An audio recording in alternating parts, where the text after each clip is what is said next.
Hey, folks, welcome to today's edition of Roland Martin Unfiltered, a packed show for you. The folks in Georgia are going to the polls today. The first day of early voting begins. But the folks with Black Votes Matter tried to take 40 black women to the polls, but county officials ordered them off the bus.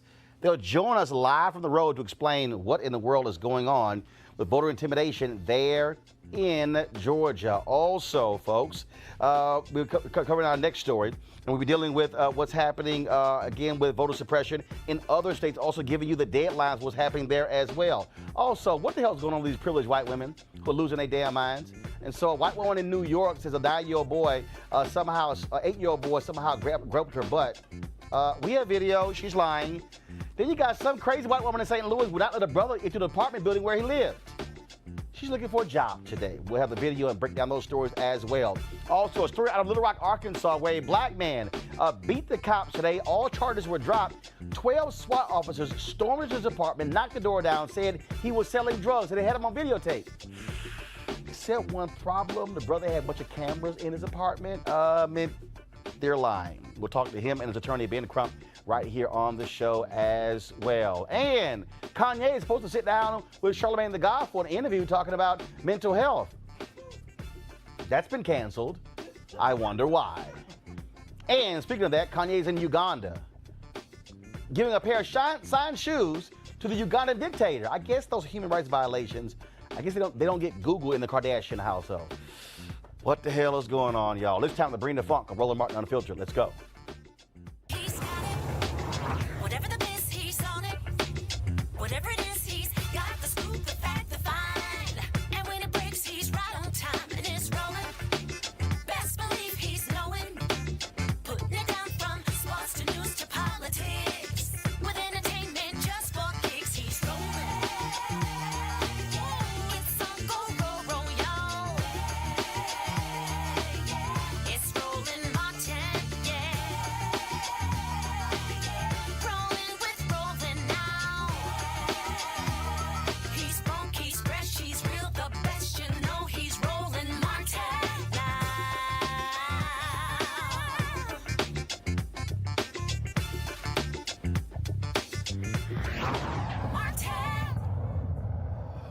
All right, folks, early voting began today in Georgia, and Republicans continue their efforts to disenfranchise as many voters as possible. We talked about, of course, last week how Brian Kemp, the Secretary of State, who's also running for governor, is doing his part to try to keep folks from voting.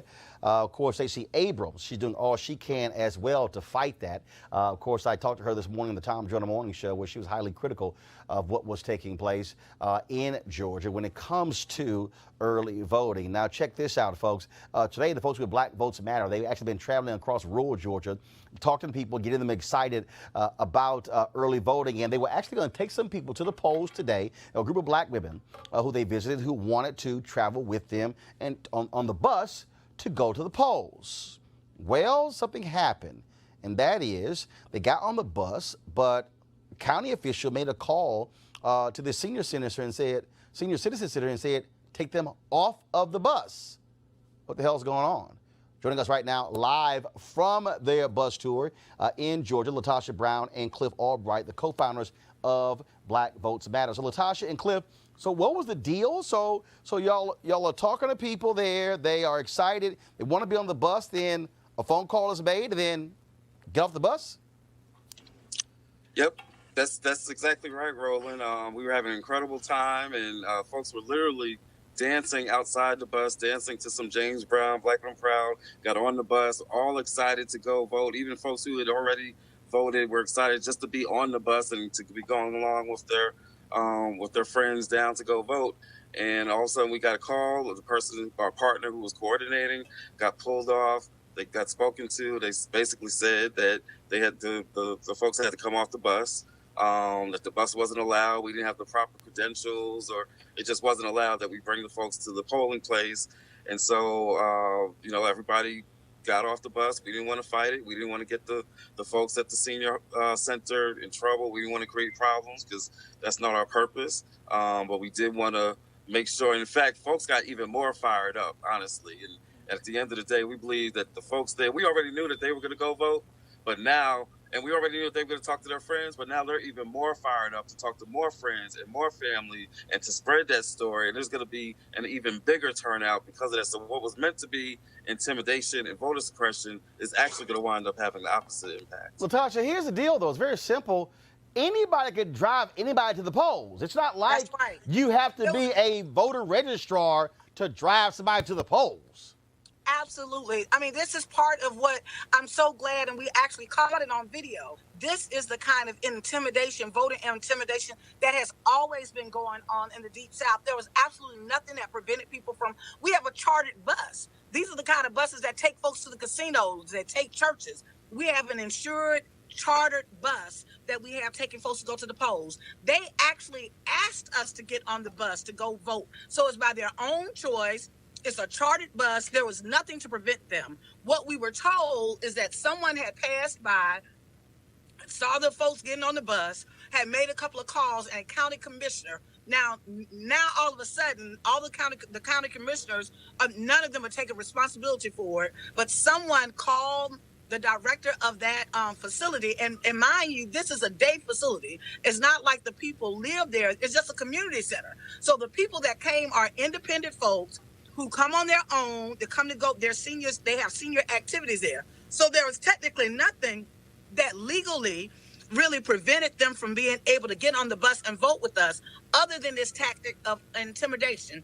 Because they go to the center, because the center is important to them, they reached out to the director of the center, and in that process, she said that they couldn't get on the bus. It was their individual voters. There's nothing that it's as if somebody else is making a determination for our folks. And these are people, y'all, that are seniors. These are senior citizens. So if any of you all got someone, like your aunt and your grandmother and other people, that technically, particularly little things like that, to intimidate them, it has a particular kind of impact on them. Now, what was really surprising for us in this process is, and we even have video of them, they were getting off the bus singing. It was like, they weren't even surprised, because this is such a tactic that is so often done.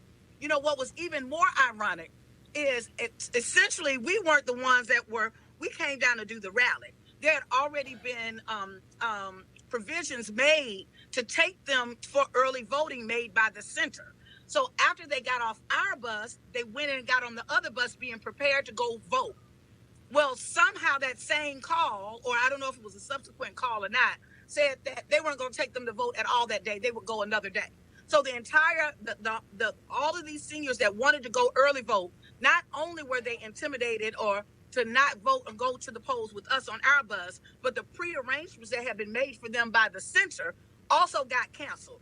Those are the kinds of tactics that have been used in the rural South that nobody is holding folks accountable to, that our people deal with day in and day out. And we just happen to have this time, we have it on tape. And of course, y'all are traveling all across Georgia, going to a lot of these rural towns.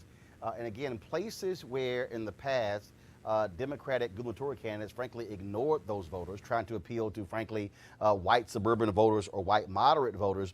But Stacey Abrams is really focusing on turning out those folks who've been marginalized in the past. Yeah, exactly. I mean, these are the kinds of counties that we've been going to. And in fact, right now we're in another similar county. We're in Milledgeville, Georgia, and we're actually passing by a Stacey Abrams event. And so she's had a very deliberate strategy to pay attention to counties which in the past have just been ignored. And that's been the reaction that we've gotten everywhere that we've gone. It's just been people just saying, thank you. Thank you for not forgetting about us. Thank you for not just going past us on the highway as you're going up and down between the big cities. Thank you for connecting us. Thank you. People just feel isolated. Sometimes it's hard for folks, even just to get materials from candidates, to get push cards or signs. They're completely ignored. Their own activities to try to mobilize the votes are underinvested in. They get no resources to help put canvassers on the ground or tools to do phone banking or texting, whatever it is. Folks are just kind of left out there. And so that's why it's been such a big part of our strategy. It's one of our 5 core beliefs. We say Black voters matter everywhere. And that means in every one of these counties, whether it's rural, urban, whatever it is. If there are Black folks there, then that's where we're going. And we believe that that's really the strategy that Stacey Abrams has been following too. And let me say, yeah, even what we saw and we experienced today, that's happening throughout the South. That didn't just happen here, right? Those kind of tactics. It's not just voter suppression. Doesn't just come in the form of the 53,000 registrations that the Brian Kemp is trying to kick out, or the Randolph County where they want to close. On an every day-to-day basis, Black voters are subjected to voter intimidation strategies like we experienced today, or voter suppression tactics, be it legal or illegal. All right, then, Latasha and Cliff, we appreciate it. Thank you so very much, and keep firing folks up to vote in Georgia, Florida, and other southern states. Thank you. And thank you, Roland. Thank you for this platform, and thank you for allowing us to share our story. We really, really appreciate you being able to provide the platform for us to get our stories out. Thank you. All right. I certainly appreciate it. Thank you so very much. Also, folks, young voters are going to be critical when it comes to the election all across this country, but especially the South, and especially in Maryland, Georgia, and Florida. The National Coalition of Black Civic Participation. I'm trying to get it out. They are really focusing on those young voters between now and November 6th. Joining us is Melanie Kim, of course, who leads the organization. Melanie, so explain this HBCU challenge. Thanks, Roland, and so a shout out to my sister Latasha and Cliff, and just know, we got your back. Black You Vote, which is the youth-led arm of the coalition, had something we do every other year called the HBCU and Community Challenge. This year we did it as a GOTV and quite frankly, voter protection challenge. It's led by the young people. I guess I'm still in that category, right, to talk about it, but we have young people in all of our states and with all of our partners. One of my partners that's in the room is Cleola Brown with APRI as an example, and we're actually engaged in young people getting their peers. It's a peer-to-peer model where they go and they use pledge cards. This year it's been upgraded to use text messaging to encourage young people to vote, but also encouraging young people to become poll monitors for just some of the stuff that we've been sitting here talking about. And so it's just another tool that they created through Black You Vote to help young people encourage each other. It's a peer-to-peer model. Amari Foster, you're one of the organizers for Georgia Stand Up. You're joining us via Skype. And what are you seeing, what are you hearing there on the ground? Can you hear me? Amari? All right, looks like we have some audio issues there. Yep. Melanie, you have actually been to Georgia, some other places. Yes. Are we seeing a level of activity that we have not seen in recent years? I was in Georgia for 10 days and actually was at Clark Atlanta University where I graduated some years ago. The energy is there. While I was in Georgia, Stacey Abrams is one of my young folks that used to be an intern for me, so I'm really honored and proud just to see her. Just on a side note, glad to see her leadership blossoming as it has. But young people are fired up, and this issue around those 53,000 voters that were not purged, but may not be able to vote. Young people were talking about that at the game. Well, first of all, Stacey Abrams has said that they can vote. They can vote. The issue, but provisional ballots. Potentially, those votes may not count. Provisional ballots, and this is just the history of provisional ballots. Still comes back to someone going to make a subjective decision too, and so legally, you can use a provisional ballot. Many times, provisional ballots are not counted. So I'm glad to see the Lawyers Committee, others suing, Georgia Coalition for the People's Agenda, and all those other groups suing to try to push back. But what I told folks, though, and what people are saying, they are fired up from young to seasoned. They're like, we are not going to let anybody. So we talk about let my people vote in Florida. You got to let my people vote problem going on in Georgia. And so this thing is really turning the voting rights issues front and center, along with other issues, of course, but the issue around like that, if you can't win it legally, you're going to steal it? No, that's what people were talking about throughout the 10 days I was in Georgia and working with our coalition down there, Georgia Stand Up and Black Ones Roundtable and others, and APRI and others. Amari, there are a lot of folks who were 18 to 29 who did not vote in 2016. Are we seeing a complete flip in 2018 in these midterms? Still can't hear. All right, Amari, can you hear me? No. Looks like we're still having issues with Yeah. with Amari. So Yeah, well, Amari Foster. Let me just tell you who she is. Amari Foster is a community organizer down there in Georgia. Works with Deborah Scott with Georgia Stand Up. They're one of our partners, and really she's been she's been at City Hall all day because we were talking earlier, and so she's one of the sharpest young ladies I've met in a very long time. I think she's trying to talk now. all right. So what we'll do is so do we have Amari? If we don't, then I'm gonna have to move on. If we don't have her, so we'll get her on between now and Election Day. Yes. Melanie, where can folks get more information? Go to unitycampaign.org. You can sign up for the Black Youth Vote HBCU, and you don't have to be an HBCU, by the way. You can be any kind of community. You can be any kind of college or university or a nonprofit community-based organization. We want young people, whether they're students or non-students, to utilize this as a tool.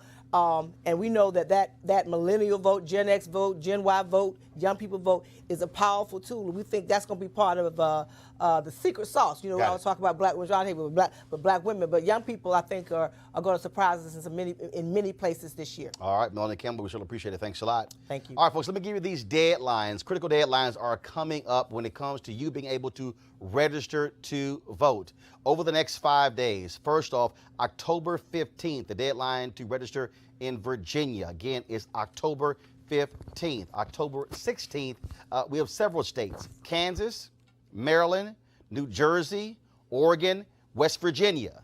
Okay, let me repeat those again: Kansas, Maryland, New Jersey, Oregon, and West Virginia. October 17th, Massachusetts and South Carolina. Okay, Massachusetts and South Carolina. Massachusetts, you have Ayanna Pressley, of course, who may be the first woman of color representing Massachusetts in Congress, who is running there against South Carolina. October 18th, Nevada. You have Stephen Horsford, of course, the former member of Congress who is trying to return to Congress, who is running there as well. Plus, you've got Aaron Ford, who is running for Nevada Attorney General, an African-American there. October 22nd, Alabama, California, and South Dakota. So again, those are the states all coming up, all the voter registration deadlines. Also, keep in mind, folks, there are deadlines when it comes to absentee balloting, requesting that information as well. And so you must remember all of those deadlines that are critically important if you want to vote in the midterm elections. Now, over the weekend, Brian Kemp in Georgia used the language of white supremacists, segregationists, when he was complaining about the folks who have been critical of him for those 53,000 votes Melanie was talking about, as well as LaTosha Brown. Over the weekend, Brian Kemp, who is the Secretary of State and a Republican running against Stacey Abrams, he said, he used the language, outside agitators coming into Georgia and stirring things up. If you think back to Ross Barnett in Mississippi, think back to George Wallace in Alabama, think back to Lester Maddox in Georgia. That was the same language those segregationists used against folks with the Black Freedom Movement in the 1950s and 1960s. I want to go to our panel right now and bring them in and get their thoughts about this before we go to our next story. First and foremost, we have, of course, Michael Brown, former vice chair of the DNC Finance Committee, Avis Jones-DeWeaver, leadership strategist and author of How Exceptional Black Women Lead, Malik Abdul, National Communications Director for the Black Conservative Foundation. Malik, anytime we hear, again, certain words, when you say outside agitators, if you black, and you understand your history, you know exactly the language and where that comes from. I disagree with that. I don't think there's any racial motivation or intent behind someone saying that they're outside agitators. If we can't say outside agitators when talking about a race, especially one that in Georgia that we're talking about, I mean, where are we now? Malik, you do know our history. Absolutely. When folks were fighting for the right to vote, when they were filing lawsuits demanding civil rights, and when the language of outside agitators was used to describe civil rights organizations who were complaining about being disenfranchised. You do know that history, correct? Absolutely. Okay. But But that doesn't mean that when he said what he said, what Kemp said, he had racial intent behind saying that. Okay, I so mean, it's a common phrase, outside agitators. No, it's not. Common phrase. No, actually, it's not. They are. It's not a common phrase. We talked about it. We're talking about it now here in the District of Columbia, where we're talking about outside interests who are trying to influence our. No. Outside interests. Interest agitator. Okay, Avis. I mean, it's the same thing. No, it's not. The same thing. Oh my God, that is absolutely ridiculous. It's laughable. That's why I'm laughing. I mean, I have never in my life, ever heard the phrase outside agitators outside of the specific context that we're talking about it now in terms of the racist history of segregationists. And not only, and it's true, that itself is not laughable, that itself, in fact, is accurate. Okay. Now, here's the thing. When he said that, he was not only saying that to black people in terms of we know what that means. He was saying that to white people in the South who also knows what that means. And so he was sort of giving a wink and a nod to his specific constituency saying, hey, I got this. I'm going to keep them in check, and I'll make sure that we continue to do everything that we can to suppress the black vote, which in fact he's been doing for years. Now, Michael, I talked to Stacey Abrams again this morning on the Times during the morning show, and she said she also found the comments to be utterly ridiculous. She said because it's actually Georgians who are white, who are black, who are Asian, who are Latino, who are filing suit demanding their right to vote. When you hear a guy like Brian Kemp say outside agitator, what immediately comes to mind for you? Well, I've never heard a white supremacist being called an outside agitator. Clearly, there's a connotation. That's what's interesting. I'm trying to figure out what history books you were reading from as a youngster. Because I don't understand. I've read quite a few. They called Dr. King an outside agitator. Yeah. They called Malcolm X out agitator. Absolutely. But never white supremacist. Why is that? Well, I mean, I can't answer for why Kemp said what he said, but I do know that it's not racist to call anyone an outside agitator it's a code word. if that's what they are. Racist. But that's just because of how you receive it. Wait, But that's just because of how you receive it. What are outside agitators then? By definition then? You said if that's what they are, the who same are thing, they? the same interests that are here in D.C. trying to influence the election here in D.C. I don't know who they are. No. There's national money pouring into the race When in you DC. say the same interest here in D.C., Outside hold up. So, do you consider the NAACP Legal Defense Fund to be an outside agitator? They're outside interests, absolutely. No. Do you consider the NAACP Legal Defense Fund You're using to be an agitator. outside agitator? No.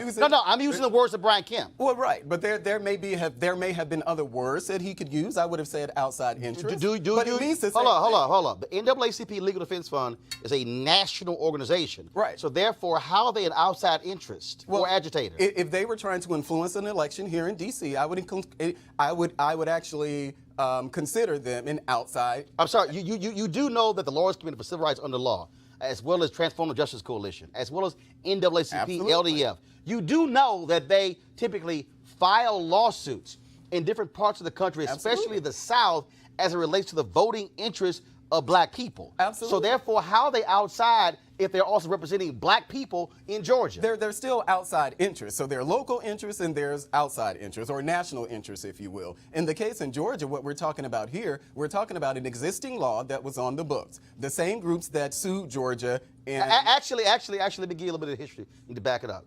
What you actually had was a practice by Brian Kemp where he was slapped down by a federal judge.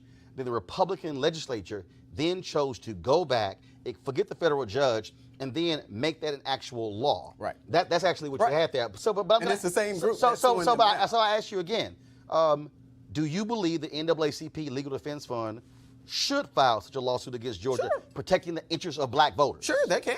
They absolutely can. But I also don't think it's inappropriate or inaccurate to call them an outside interest. Michael? I don't. That's what they are. He was called outside agitators. yeah. Let's get the language correct. Right. And he knew exactly. Outside agitators are I would love for you to be able to quote an example where a white person or a person of color even used the word outside agitator to refer to white people, for example. I don't know of any other context. Okay, And when that specific phrase has been used, other than having it be used as a weapon against the interest of black people throughout our entire history, I have never heard it used in any other context. Can you provide me an example of we're that? talking about weapon. It's the Can same you thing examine me an example it's of the that? same thing that Stacey Abrams doing, using this whole idea So I that take they're that to trying mean to you can't purge provide the an example. 52,000 people, using it as a weapon. It's dog whistle politics. We do Exactly. know. That's what I'm saying. But we do know that that's something that Abrams is engaging in. How so?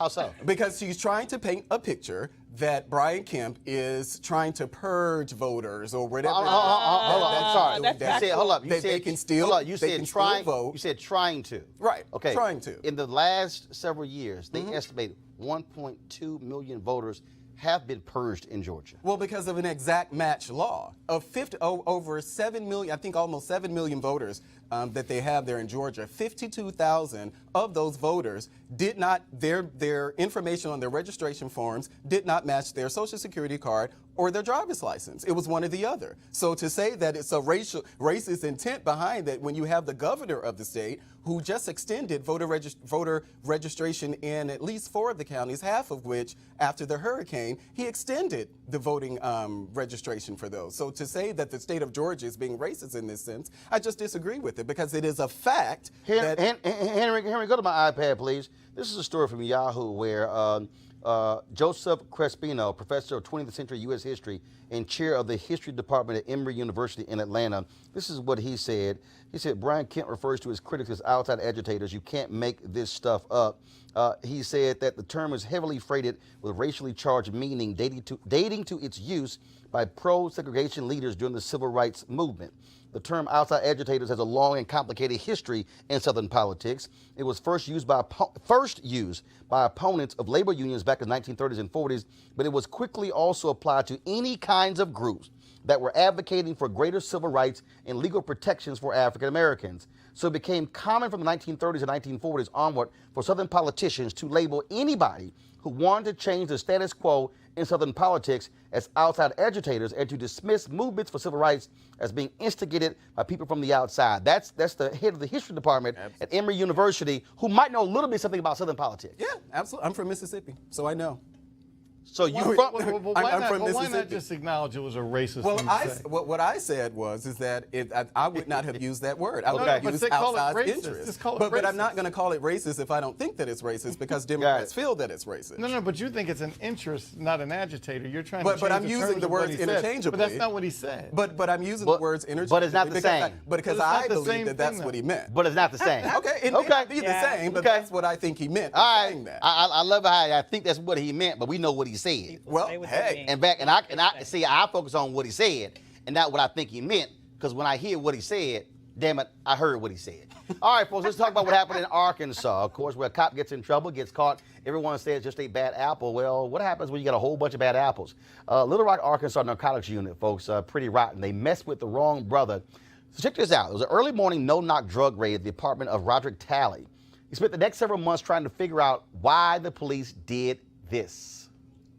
They might stick their knife into an abscess and then explodes all over the place.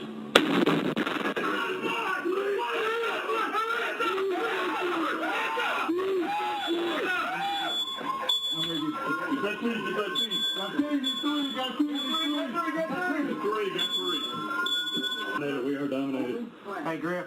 Both have Hey, no, shirts, not holding a room or contact on the frame.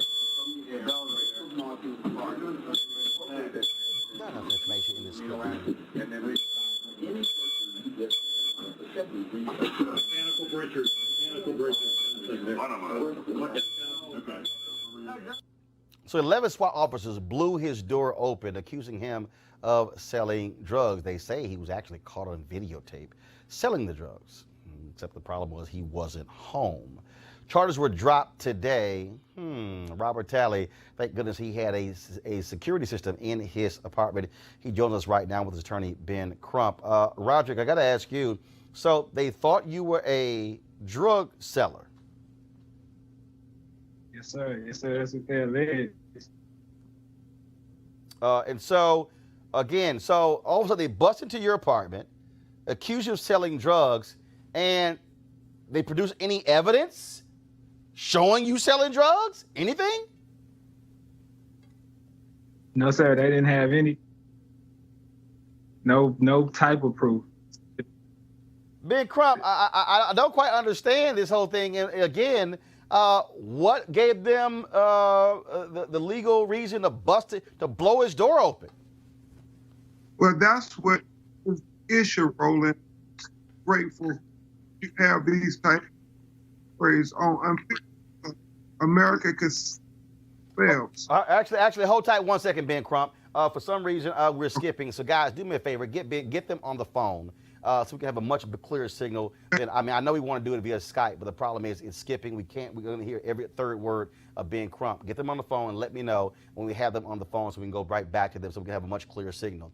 I do want to do this story right now, though. A far-right Trump-supporting hate group, the Proud Boys, beat up some left-wing protesters on a Friday night as the New York City cops watched and did nothing. Now, they arrested 3 of the left-wing protesters, but none of the Proud Boys.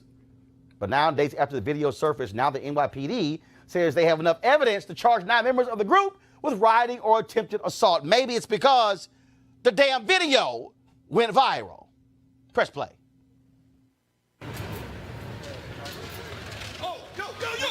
Oh my God. Oh my God. No. Oh my God. No.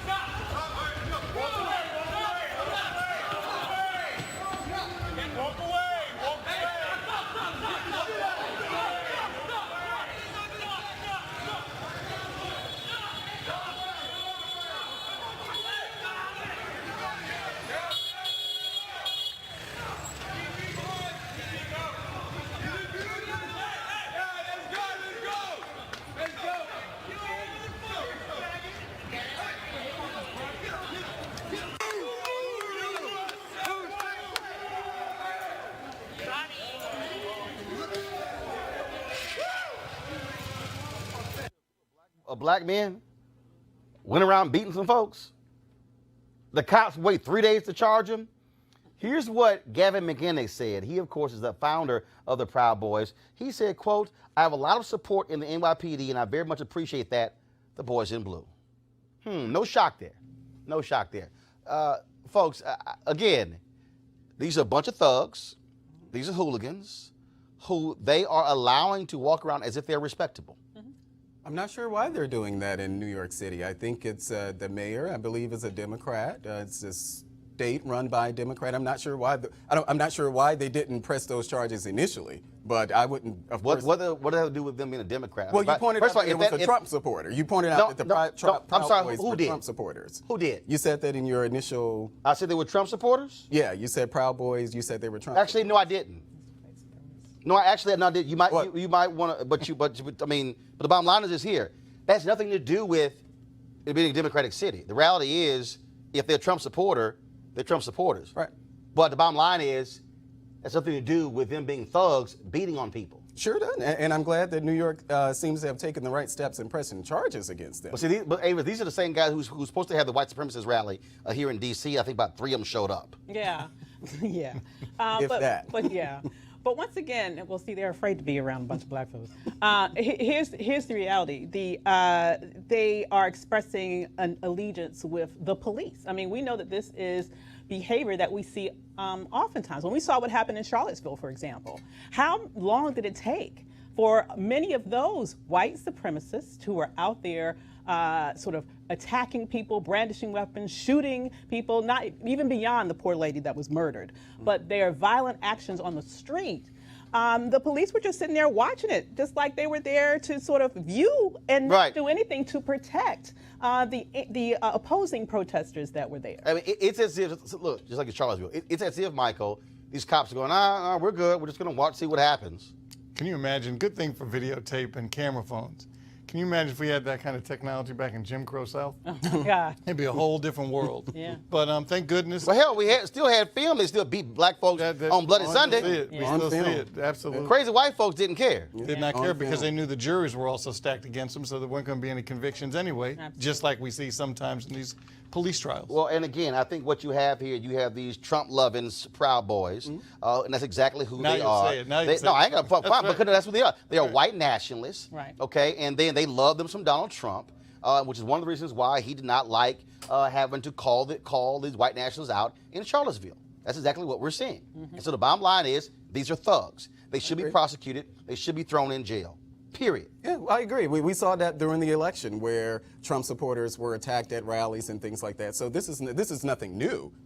Because those I'm sorry, there are hold videotapes on. of that. We saw at the Trump supporters attacked there at were rallies. videotapes of Trump supporters being blocked from going into events. And you know we also have lots of video of Trump supporters attacking other people. I'm not denying that. But no, because you didn't mention it. Skipped over I just want to make sure. You're not just in case you got a little cloudy there. So, because it's amazing how you just skipped over that. I wonder why. But we're not talking about those either. You never hear the conversation about things that happen to Trump supporters. Actually, we do, because I do recall covering what happened in Chicago when they tried to come there. I do recall when they had the rallies outside, even in California, we actually covered that. So actually, that's not true. But it's very scant coverage. And no, actually, it's not. But when you hear people talk about the things that happened during the campaign, they actually tend to not point those things out. Actually, they do. It's never in that. But I love the word you. But it's never in the discussion. You really want your Trump school of media with they.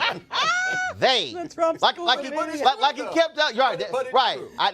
That's a good degree from Trump University. They. Yeah, we never they hear can about never define they, but we mention they. This is a teachable moment, because this is the very definition of false equivalency. No, it's okay? not. Yes, it is. It's your definition. Because here it's it's not mine. Well, that's right, because it's the correct definition. Well, okay, if you because feel this that is way what about happened. yourself, This is what we know, because I have facts on my side, dear. Okay, we you have know your that if you opinion look on your at side. quantitatively, I'm not even going to respect that with an answer. Go ahead, We all know what Well, happened and what didn't that's okay. happen. We all know that your standard bearer, apparently the person that you're proud of, was telling people in his rallies to go and beat up people and offering actually to pay for them in case they were charged. We also And that's know factual. there were And he was wrong for saying numerous. But you skipped over that, dear. Yeah, but he was wrong for saying And I that. don't happen to remember anybody outside of Trump rallies offering anything like that.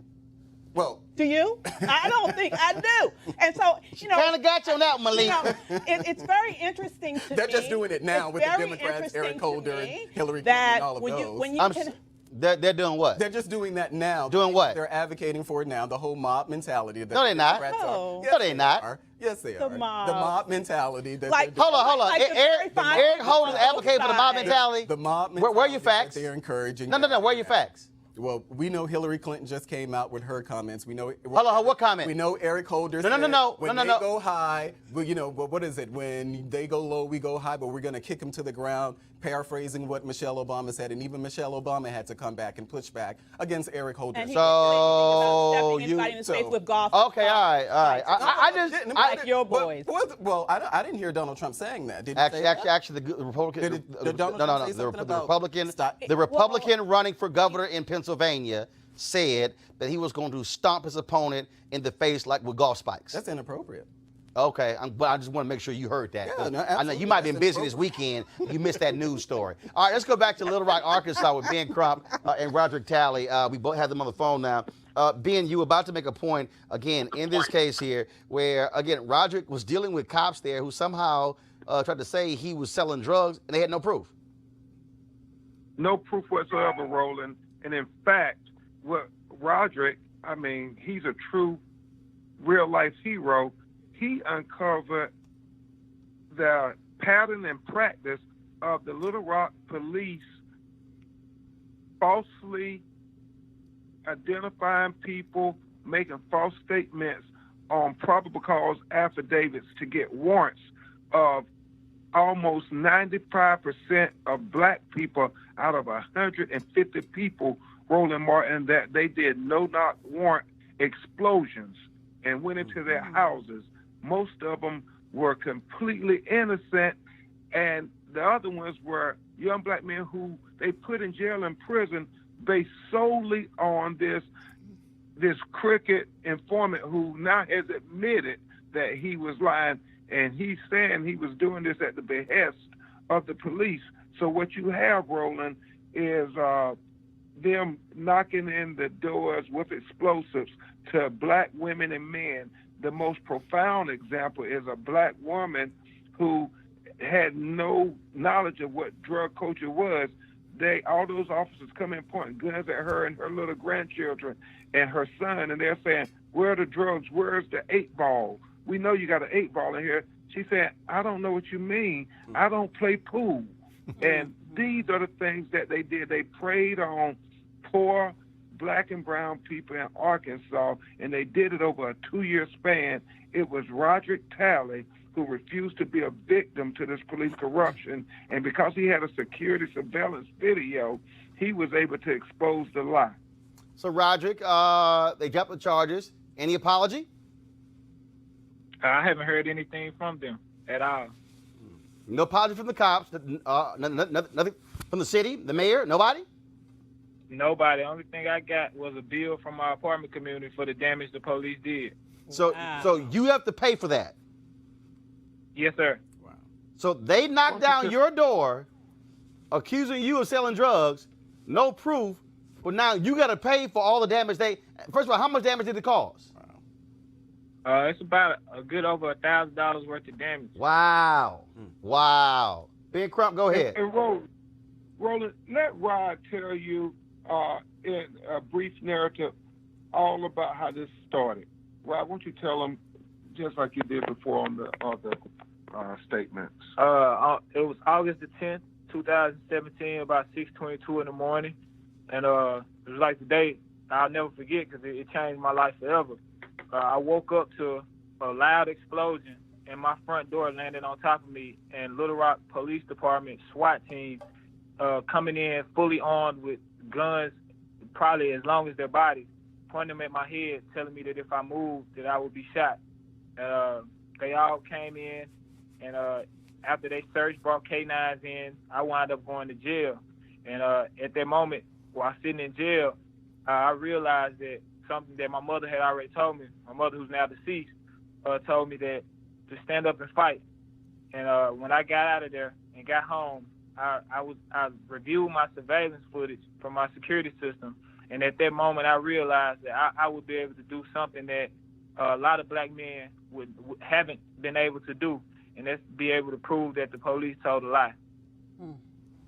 Wow. That is absolutely crazy. Ben Crump, I take it a civil suit's coming next. Absolutely, and not just a civil suit on behalf of Roderick Talley.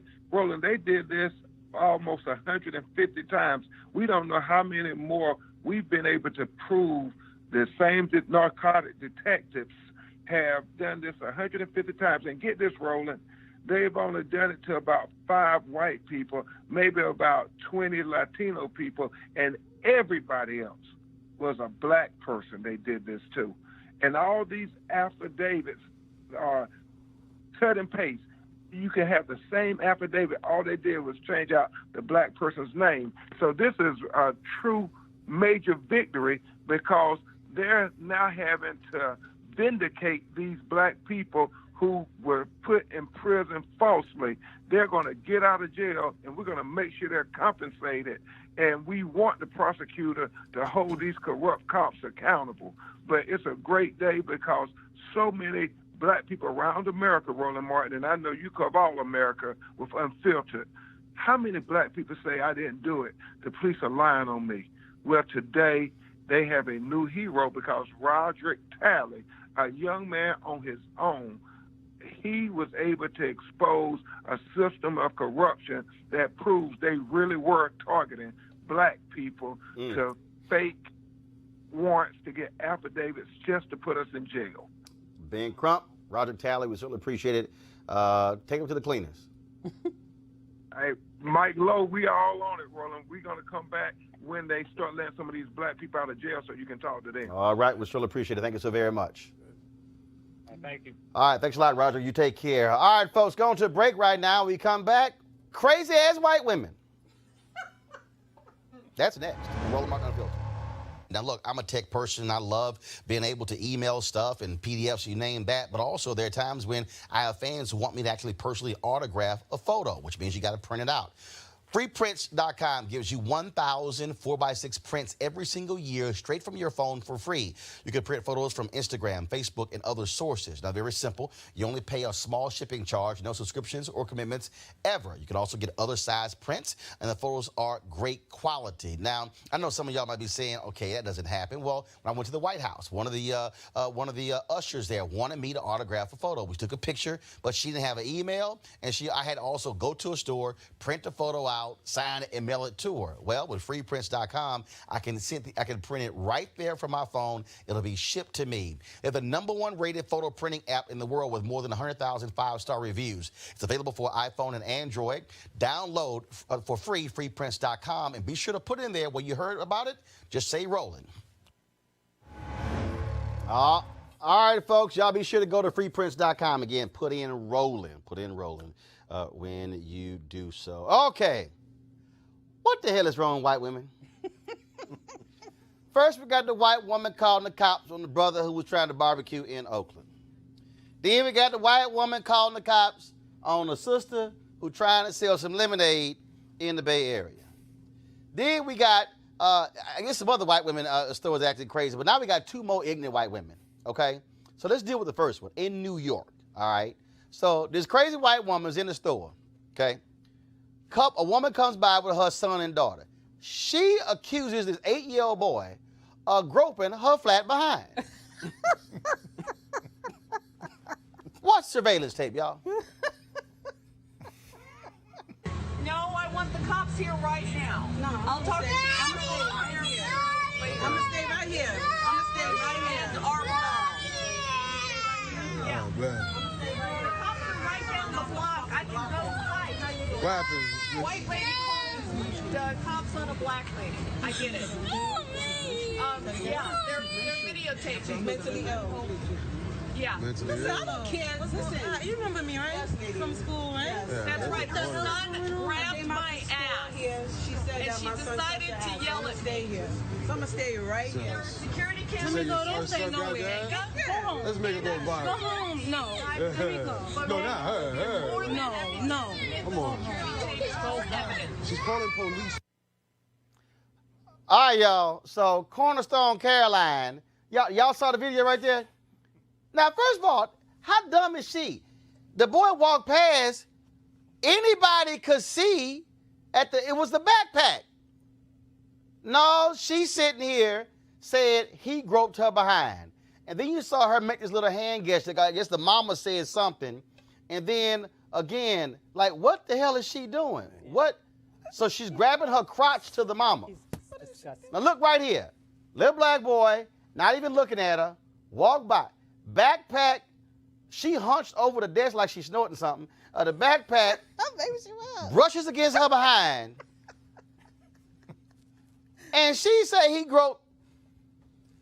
What? First of all, y'all, they had the video where she had to go back in the store, apologize. Boy, they were cussing out Cornerstone Caroline. She apologized.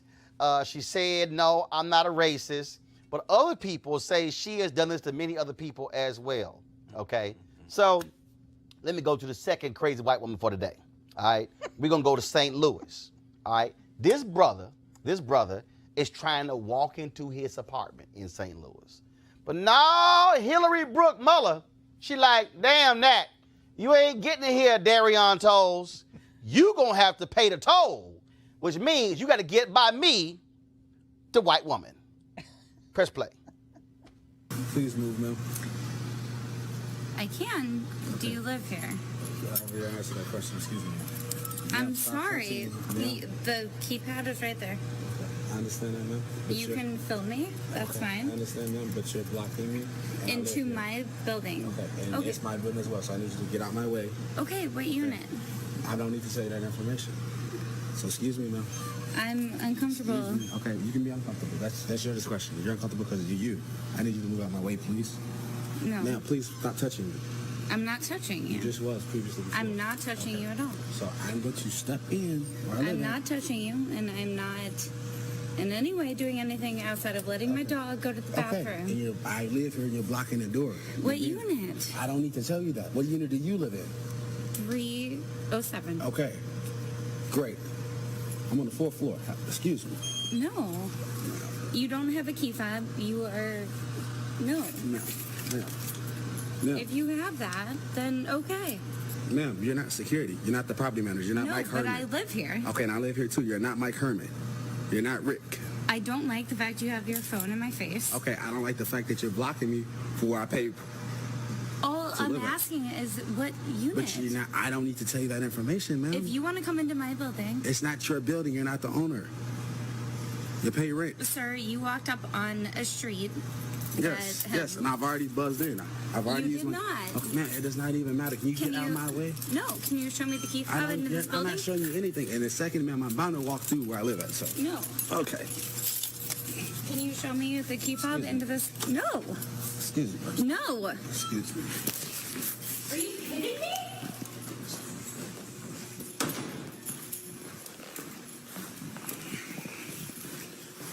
Wow. Call the police, whatever you want to do. Where are you going? Do you have a key fob that looks like this? You can film all you want. I'm not being rude. I'm not being disrespectful. You walked into a building that I was taking my dog out and pushed your way in. No.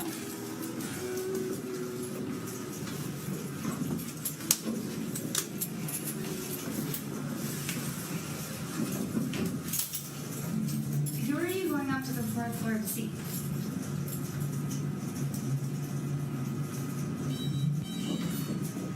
No, I want to know who you're going to see. So now you're gonna follow me. I am. Why? Because I would like to know who's friends and why you're here. Because I live here. And if you do, then I would like to meet you because you're a neighbor. And You didn't start off on a good note. I don't want to do no dealing with you. I'm going to my house. I'm going to my house where I live at, where I pay. I would like to introduce myself then as a neighbor.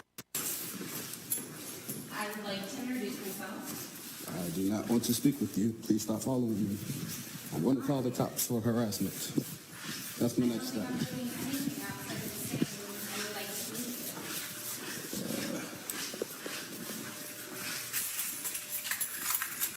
You just follow me all the way to my door. As a place. And you see my keys in the door. That is so, that. As a record, I just want to say hi. Ma'am, What is your name? ma'am, you just, no. Have a good night, ma'am. Don't ever do that again. You look pretty stupid on video. Have a nice night. And my name's Mr. Tolles. Thank you.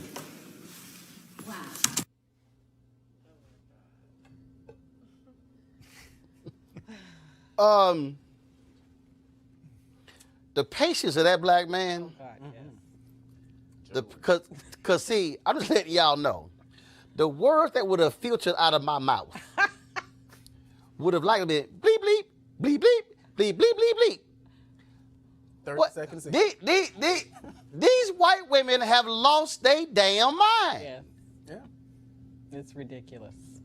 And I know you are men, so you have to, you have a special need for restraint. I'm sort of self-imposed. Yeah, because you can't holler at white women. Exactly. You can't be a black man hollering at a white woman. Saying, she better be glad it wasn't a sister, because her ass would have been halfway through that floor. I'm telling you, I can't imagine having that much patience with that level of ridiculousness and racism. Talk way too long. That's honestly, that conversation would not have lasted that long. But this is the thing. And what's crazy is white folks have gotten really emboldened. Mm-hmm. Now, I mean, and so now we can say what's causing it, but Malik, I don't understand. It's them. It's the white boy who asked the black woman about her pool pass, lost his job. It's the white boy in Ohio, the electrical company who was hollering nigga, nigga, nigga. He lost his job. His whole business went bankrupt. And so what kills me is, I don't care if you keep recording. Okay. Heifer, you broke now because you ain't got a job. No, I mean, I can't make any excuses for that or any of the videos that we've seen in the past couple of years. I honestly can't make any excuses of it. You know, I can say as a black conservative, this is something that I experienced most recently during our second year anniversary here at the, our second year anniversary that we had on Friday, where I got on the elevator and the lady asked, she said, well, what are you guys doing here? And I said, oh, well, this is our second year anniversary, the Black Conservative Federation. And she said, conservative? And I said, yes. And she said, conservative, as in you're a Republican? And I said, yes. She said, oh, I'm gonna barf. Let me get off the elevator. And she got off the next, on the next stop floor in the elevator. And I'm just sitting here like, wow, good thing that I was who I am. Because if she had had that same interaction with someone else, I mean, she literally said, oh God, I'm gonna barf. Well, at least she elevator. ain't walking to your apartment. I know. Michael, I don't know what's going on. What kills me again is if you look at story after story, it's these white folk who will call the cops like they dial information. 311. You know what was really, Roland, creepy about that too? When she was following him, it reminded me of the fact pattern of Trayvon Martin. Mm-hmm. Where he was walking and the person was following him and then got into the confrontation. And that's what this empowerment of white folks relative to black men is seriously problematic. And the leader of our country, I don't call him by his name, number 45, is not doing anything to help the problem. And here's the other thing that you have here. I mean, you also have the story of the white man in Florida, where you get the students who had Florida A&M come into the building, who was carrying a gun. Yes. And then all of a sudden, he pulls it out and flashes it. Oh, it slipped out. No. And see, the problem, this is the real problem here, okay? One of these white folks gonna get blown away. Because see, the reality is this here. That white woman following that brother, she is following to his apartment. She is stalking him. Yeah. Okay? You show that video in reverse, and that is a black man following a white woman to her apartment. Oh. All of a sudden, if she got concealed and carry, and all of a sudden she blow him away, they're gonna say, that's self-defense. And hope he's not in Florida. I mean, this is a white woman blocking the door, standing in the way. Yeah. And frankly, he had George Wallace. He had every right to bust her in the throat. I'm sorry. I mean, he did, though. Brother, like, damn it, I'm tired. I'm hungry. I go to the bathroom, and your white ass standing here blocking me from walking to the door. Yeah. I'm sorry. And see, for all the white folks out there, I'm trying to let y'all know this ain't the generation of black people who gonna kneel down and pray for y'all. No, I'm letting y'all know. This is a whole different generation. Yeah. And that brother was real calm, but these things keep happening, and I'm telling you, I'm warning all y'all white people, this thing is going to escalate when somebody gonna bust a cap in one of y'all asses, and it's gonna be like, oh my God, what happened? If you keep detaining black people and calling the cops on black people, either they gonna get shot or they gonna call the cops, and the cops gonna end up shooting one of these black folks because some fool sitting here lost their mind. And the thing is, it will keep on happening because there's no consequence. You know, this happens. There should be some consequence for wasting the time and the resources that are associated for calling the police for frivolous reasons. Mm-hmm. And if you look at what happened with the little boy again, you know, his mother, further on in that tape, his mother came back and laid her out.